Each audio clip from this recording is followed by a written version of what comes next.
انا قاطع بکذب المنافقین، کہ میں منافقین کے اس جھوٹ کو مسترد کرتا ہوں، رد کرتا ہوں۔ اے اللہ کے پیغمبر، اس طرح ہو ہی نہیں سکتا، ممکن ہی نہیں ہے کہ ام المومنین عائشہ صدیقہ رضی اللہ تعالیٰ عنہ، کہ جن کو اللہ تعالیٰ نے آپ کے عقد و نکاح میں دیا ہے، اور پھر اس سے اس کام کا کوئی اس طرح کا خیال بھی رکھا جا سکتا ہے، کوئی وہم و گمان بھی کیا جا سکتا ہے، واللہ ایسی کوئی بات نہیں ہے۔ ہم منافقین کے اس جھوٹ کو رد کرتے ہیں۔ کیف لا یأمرک باخراجها بتقدیر ان تکون متخلطۃ بشیء من الفواحش، تو پھر یہ کیسے ممکن نہ ہوتا کہ اگر العیاذ باللہ، خدا نخواستہ، اللہ نہ کرے خاکم بدہن، کہ اگر حضرت عائشہ صدیقہ رضی اللہ تعالیٰ عنہ اس کام میں ملوث ہوتی تو پھر یہ کیسے خدا کو گوارا ہوتا، جب رب کو یہ گوارا نہیں ہے کہ جو آپ کی نالین مبارک ہے اس کو کہیں اگر آلائش لگ جاتی ہے تو جبرائیل علیہ السلام عرشوں سے زمین پہ اتر آتے ہیں اس نالین مبارک کے لیے۔ بسم اللہ الرحمن الرحیم، الحمدللہ رب العالمین، الصلاۃ والسلام علی سید الانبیاء والمرسلین، لی خمسۃ نطفی بہا حر الوباء الحاطمہ، المصطفیٰ والمرتضیٰ وابناہما والفاطمہ۔ سامعین ذوی الاحترام، جس طرح کہ رمضان المبارک کے اندر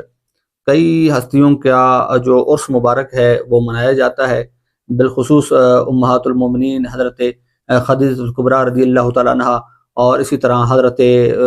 صدیقہ بنت صدیق، محبوب کائنات حضرت ام المؤمنین عائشہ صدیقہ رضی اللہ تعالیٰ عنہ۔ حضرت عائشہ صدیقہ رضی اللہ تعالیٰ عنہ حضور علیہ الصلوۃ والسلام کی انتہائی لاڈلی اور چہیتی زوجہ محترمہ ہیں، اور انتہائی محبوب زوجہ محترمہ ہیں، اور بلکہ حضور علیہ الصلوۃ والسلام کی احادیث مبارکہ میں بے شمار ہمیں ان کے فضائل بھی ملتے ہیں، مناقب بھی ملتے ہیں۔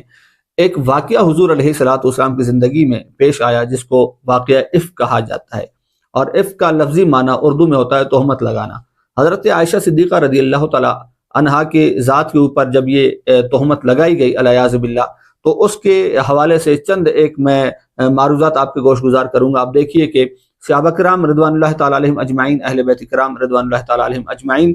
نے کس طرح حضور علیہ الصلوۃ والسلام کی زوجہ محترمہ کی جو شان ہے اس میں کس طرح کے کلمات جمیلہ اور احسن انداز میں جو الفاظ کہے، وہ آپ کے سامنے میں عرض کر کے اجازت چاہوں گا۔ جبکہ سورہ نور کے اندر اللہ تعالیٰ نے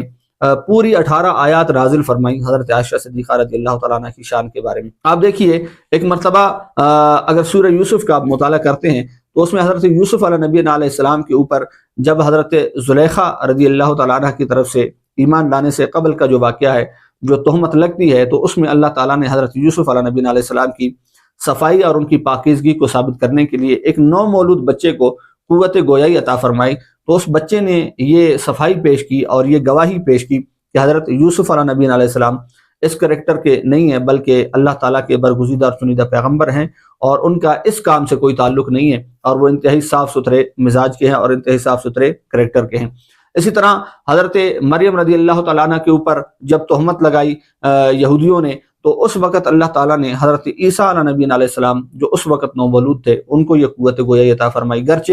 وہ بچہ ایک عام انسان تھا، اور یہ جو ہے حضرت عیسیٰ علیہ نبی علیہ السلام اللہ کے ایک پیغمبر کی حیثیت سے انہوں نے گواہی پیش کی، اور اس سے ان کی یعنی حضرت مریم رضی اللہ تعالیٰ عنہ کی برات کا اظہار ہوتا ہے۔ لیکن جب باری آئی آپ کے میرے نبی پیغمبر علیہ الصلوۃ والسلام کی زوجہ محترمہ حضرت عائشہ صدیقہ رضی اللہ تعالیٰ عنہ کی، تو اللہ تعالیٰ نے کسی عام بشر کو، کسی عام انسان کو، اور اسی طرح کسی فرشتے کو بھیج کے نہیں ان کی برات کا اظہار فرمایا، بلکہ کلام پاک وحی خدا اور زبان مصطفیٰ صلی اللہ علیہ وآلہ وسلم کے ذریعے سے پوری 18 آیات سورہ نور کی نازل ہوتی ہیں آپ کی شان میں اور آپ کی برات میں، اور اللہ پاک نے آپ کی عظمت کو اظہار فرمایا، اور قیامت تک کے لیے قرآن پاک کی آیت پڑھی جائیں گی اور ان کی شان کو یاد رکھا جائے گا۔ بہرحال اس وقت جو ایک صورتحال اور ایک کشیدگی کا جو معاملہ بنا تھا، ظاہری سی بات ہے یہ طبعی انسان کا مزاج ہے کہ انسان ایسی باتوں سے پریشان ہوتا ہے اور غمگین ہوتا ہے۔ جب منافقین اور پھر اس پہ سونے پہ سہاگا یہودیوں نے کیا کہ اس پروپیگنڈے کو ہوا دیا گیا، اور اس منافقین کے اس دعوے کو یوں سمجھے کہ جب پھیلایا گیا تو مدینہ شریف کے گلی کوچوں میں ایک یوں سمجھے کہ غم کی ہوا پھیل گئی، اور ہر طرف جو مسلمان تھے وہ پریشان تھے۔ ظاہر سی بات ہے پریشانی کی بات بھی تھی۔ سب سے بڑی پریشانی تو دیکھیں یہ تھی کہ اللہ کے پیغمبر علیہ الصلوۃ والسلام اس بات سے پریشان ہیں، تو باقی سارے خود بخود پریشان ہو گئے، اور جب وہ غمگین ہوئے تو سب کے سب سارے خود بخود غمگین ہوئے۔ اب دیکھیے اس وقت حضرت سیدنا عمر فاروق رضی اللہ تعالیٰ عنہ حضور علیہ الصلوۃ والسلام کی بارگاہ میں حاضر ہوتے ہیں، اور کیسا بہترین زبردست انداز میں استدلال کر کے حضور علیہ الصلوۃ والسلام کو تسلی بھی دیتے ہیں، اور حضرت عائشہ صدیقہ رضی اللہ تعالیٰ عنہ کی صفائی اور ان کی برات اور ان کی عفت اور پاک دامنی کا اظہار بھی کرتے ہیں۔ اب یہ جو واقعہ ہے یہ مکمل کتب تفاسیر میں تفصیل کے ساتھ موجود ہے، میں چند جملے جو ہے آپ کے سامنے عرض کروں گا۔ حضرت عمر فاروق رضی اللہ تعالیٰ عنہ بارگاہ رسالت مآب صلی اللہ علیہ وآلہ وسلم میں حاضر ہوتے ہیں اور عرض کرتے ہیں انا قاطع بکذب المنافقین، کہ میں منافقین کے اس جھوٹ کو مسترد کرتا ہوں، رد کرتا ہوں۔ اے اللہ کے پیغمبر، اس طرح ہو ہی نہیں سکتا، ممکن ہی نہیں ہے کہ ام المومنین عائشہ صدیقہ رضی اللہ تعالیٰ عنہ کہ جن کو اللہ تعالیٰ نے آپ کے عقد و نکاح میں دیا ہے، اور پھر اس سے اس کام کا کوئی اس طرح کا خیال بھی رکھا جا سکتا ہے، کوئی وہم و گمان بھی کیا جا سکتا ہے، واللہ ایسی کوئی بات نہیں ہے۔ ہم منافقین کے اس جھوٹ کو رد کرتے ہیں۔ وجہ کیا ہے؟ اب دیکھیے جو انداز استدلال ہے وہ بڑا کمال ہے۔ آپ فرماتے ہیں لأن اللہ عاصمک من وقوع الذباب علی جلدک، اس وجہ سے کہ اللہ تعالیٰ نے تو آپ کی جو جلد مبارک ہے، آپ کا جسم مبارک ہے، اس پر مکھی بیٹھنے سے بھی اللہ پاک نے آپ کے جسم مبارک کو محفوظ فرمایا ہے۔ لأنه يقع على النجاسات فيتلطخ بها، آپ کے جسم مبارک کو اس مکھی سے کیوں محفوظ فرمایا؟ اس وجہ سے کہ مکھی جا کے غلاظت میں، گندگی میں بیٹھتی ہے، اور پھر آ کر ظاہری سی بات ہے کہیں نہ کہیں وہ گندگی غلاظت اگر اس کا 100واں حصہ، 1000واں حصہ بھی اگر اس کے پیروں میں لگا ہوا ہے تو وہ آپ کی پاک اور طاہر اور مطہر جسم مبارک کے اوپر، آپ کے جلد مبارک کے اوپر، آپ کے لباس مبارک کے اوپر نہیں بیٹھ سکتی، جب اس کو حکم خدا ہے کہ وہ اتنی سی غلاظت آپ کے اوپر نہیں رکھ سکتی ہے۔ فلما عاصمک اللہ من ذلک القدر من القذر، تو اللہ تعالیٰ یہ کیسے ہو سکتا ہے کہ جب اس گندگی کو اللہ پاک آپ کی ذات کے اوپر گوارا نہیں فرماتا تو یہ گندگی اور اس سے آپ کو جو ہے وہ محفوظ نہ رکھے گا؟ یقیناً اس گندگی سے بھی اللہ تعالیٰ نے آپ کو محفوظ رکھا ہے۔ پھر اسی طرح حضور علیہ الصلوۃ والسلام نے جب حضرت عمر فاروق رضی اللہ تعالیٰ عنہ کا یہ کلام اور یہ طرز استدلال دیکھا، سنا، تو آپ سے اس کو کافی تسلی حاصل ہوئی۔ پھر آپ کی بارگاہ میں حضرت عثمان غنی رضی اللہ تعالیٰ عنہ حاضر ہوتے ہیں، اور ان کا انداز استدلال بھی دیکھیے۔ وہ فرماتے ہیں، عرض کرتے ہیں کہ ان اللہ ما اوقع ذلک علی الارض، اے اللہ کے رسول علیہ الصلوۃ والسلام، اللہ تعالیٰ نے آپ کے جسم کا سایہ اطہر جو ہے، سایہ بھی آپ کے جسم مبارک کا زمین پر نہیں پڑنے دیا۔ وجہ کیا ہے؟ لئلا یدع انسان قدمہ علی ذلک الظل، ایسا نہ ہو کہ آپ کے جسم اطہر کا سایہ ہو اور سایہ زمین پہ پڑے اور کوئی انسان جانے انجانے میں اس کے اوپر پاؤں رکھے، ایسا اللہ تعالیٰ نے نہیں فرمایا۔ فلما لم يمكن احدا من وضع قدمه على ظلك، جب یہ ممکن نہیں کہ کوئی شخص آپ کے سائے کے اوپر قدم رکھے تو پھر کیف يمكن احدا من تلبيس عرض زوجتك،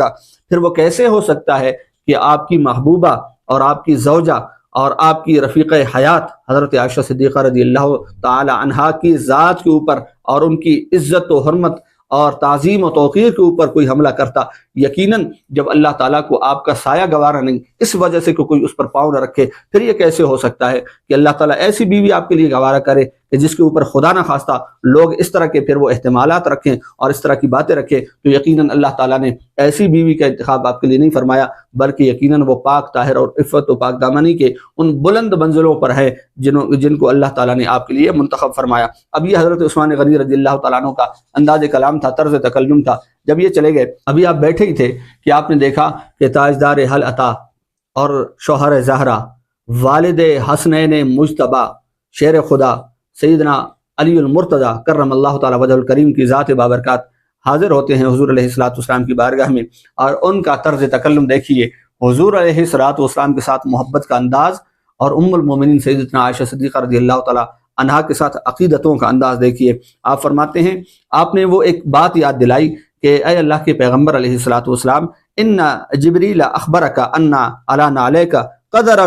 وامرک باخراج النعل علی رجلک بسبب ما التصق به من القذر، یعنی ایک اے اللہ کے پیغمبر علیہ الصلوۃ والسلام، وہ ایک واقعہ یاد آ رہا ہے کہ ایک مرتبہ آپ کی نعلین مقدس کو، آپ کی نعلین پاک کو ذرا سی آلائش لگ گئی، تو وہ جو نعلین آپ نے پہنی ہوئی تھی، جس کو آلائش لگی ہوئی تھی، تو اللہ تعالیٰ نے جبرائیل علیہ السلام کو عرشوں سے بھیجا، آسمانوں سے بھیج کر یہ حکم فرمایا۔ اللہ تعالیٰ یہ حکم فرماتا ہے کہ اے میرے پیغمبر صلی اللہ علیہ وآلہ وسلم، آپ اپنی نعلین مبارک کو اتار دیجئے کہ اس میں کہیں نہ کہیں آلائش لگی ہوئی ہے۔ فَكَيْفَ لَا يَأْمُرُكَ بِإِخْرَاجِهَا بِتَقْدِيرِ أَن تَكُونَ مُتَخَلِّطَةً بِشَيْءٍ مِّنَ الْفَوَاحِشِ، تو پھر یہ کیسے ممکن نہ ہوتا کہ اگر العیاذ باللہ، خدا نہ خواستہ، اللہ نہ کرے خاکم بدہن، کہ اگر حضرت عائشہ صدیقہ رضی اللہ تعالیٰ عنہ اس کام میں ملوث ہوتی تو پھر یہ کیسے خدا کو گوارا ہوتا؟ جب رب کو یہ گوارا نہیں ہے کہ جو آپ کی نعلین مبارک ہے اس کو کہیں اگر آلائش لگ جاتی ہے تو جبرائیل علیہ السلام عرشوں سے زمین پہ اتر آتے ہیں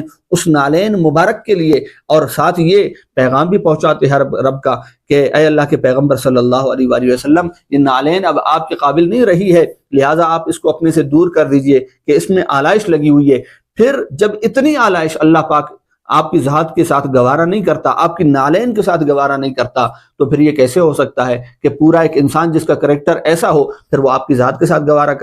کرے؟ ایسا ہرگز نہیں ہو سکتا۔ آپ کے ساتھ ساتھ جو جڑ گیا، آپ کی آغوش میں جو کچھ آ گیا، اور آپ کے یوں سمجھیں کہ عقیدت میں جو آ گیا، آپ کی محبت کے حصار میں جو بھی آ گیا، وہ عظمتوں اور رفعتوں کے انتہائی بلند مراتب اور منازل پر فائز ہو گیا۔ یقیناً حضرت عائشہ صدیقہ رضی اللہ تعالیٰ عنہ کی شان بہت اونچی ہے۔ اللہ پاک ان کے فیوز و برکات ہم سب کو نصیب فرمائے، ان کے درجات میں مزید ترقیاں اور بلندی عطا فرمائے۔ وآخر دعوانا الحمدللہ رب العالمین۔